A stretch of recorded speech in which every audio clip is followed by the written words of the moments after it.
Thank you for letting me speak today on the budget.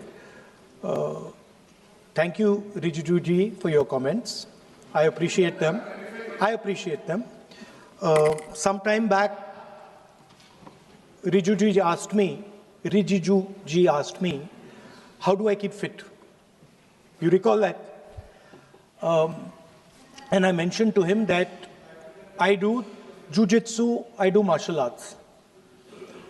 And lots of people now in India, youngsters do martial arts. MMA is becoming very popular. Judo is there, jiu-jitsu is there, many different types of martial arts. And जो martial art की जो foundation होती है speaker sir, वो grip से शुरू होती है. जब हम शुरुआत करते हैं, हम opponent पर ग्रिप लेते हैं, ग्रिप लेने की कोशिश करते हैं. ग्रिप नहीं होती है तो कुछ नहीं होता है. ये तो अच्छी बात कह रहे हैं, लेकिन बोले तो दीजिए इसको अच्छी बात कह रहे हैं. हम उनको सपोर्ट कर रहे हैं. हम उनको सर थोड़ा डिस्टर्ब कर रहे हैं. सर अरे आप बोलने दीजिए, आप उनको बोलने दीजिए. मैं चेयर पे हूँ. मैंने कहा आप अच्छी बात कह रहे हैं, इसको राष्ट्रपति सर थोड़ा क्रिएटिव फ्रीडम, थोड़ा सा क्रिएटिव फ्रीडम तो दे दीजिए. प्लीज. तो शुरुआत ग्रिप से होती है सर, और लक्ष्य होता है कि ग्रिप के एकदम आने के बाद चोक में जाए, कि पहले ग्रिप ली, दूसरी ग्रिप ली और फिर एकदम चोक में जाए. चोक में गए और पकड़ लिया, और चोक का फोकस गला होता है. तो हम बजट की बात कर रहे हैं थोड़ा, तो फोकस बजट पे ही बात हो रही है. आ रहा हूं. तो अरे राष्ट्रपति के भाषण पे नहीं बोले थे, वो बात भी बोल ले रहे हैं, कोई दिक्कत नहीं. Thank you. तो पूरा फोकस ग्रिप पे होता है. ग्रिप से लड़ाई शुरू होती है और ग्रिप से हम चोक में जाते हैं. सर करते हुए जब आदमी के हाथ में चोक आ जाता है, ग्रैपलिंग में जो ओपोनेंट होता है उसकी आंख में दिख जाता है कि बात समझ आ जाती है कि अब मैंने इसको पकड़ लिया है. और होता क्या है सर, वो रेजिस्ट करता है. पहले 2-3 बार ऐसे रेजिस्ट करता है और फिर उसको भी पता लग जाता है कि मैं गया, और फिर वो वहां पे बात खत्म हो जाती है और फिर वो सरेंडर करके ऐसे टैप कर देता है. सर ये सेंटर पीस है सर मार्शल आर्ट्स का.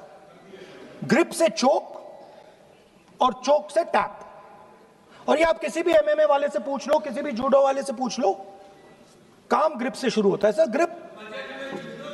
सर ग्रिप राजनीति में होती है सर, ग्रिप बिजनेस में होती है, पॉलिटिक्स में होती है. सर जिu-jitsu में ग्रिप दिखता है हाथ कहां है, चोक कैसे लग रहा है. सर राजनीति में नहीं दिखती. कहां किसने ग्रिप ले रखी है, चोक कहां लग रहा है, वो दिखता नहीं है सर, छुपा रहता है. तो that is the starting point. Sir I was looking at the economic survey, and 2 points I found there, solid points, profound points that I liked. First point, that we are living in a world of intensifying geopolitical conflict.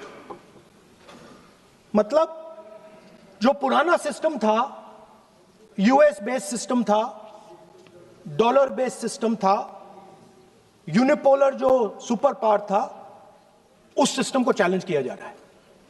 The dominance of the United states is being challenged by the Chinese, by the Russians, by other forces.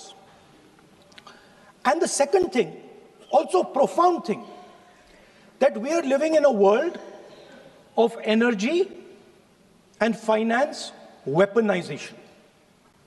मतलब energy को और finance को हथियार बना दिया गया है. Main thing they are saying here is that we are moving from a world of stability to a world of instability. Prime Minister stated and NSA stated, shockingly, some time back, that the era of war is over. In fact, we are moving into the era of war. And you can see, war is there in Ukraine, war was there in Gaza, war is there in the Middle East, threat of war is there in Iran. We had Operation Sindoor. So we are moving into a world of instability. The dollar is being challenged.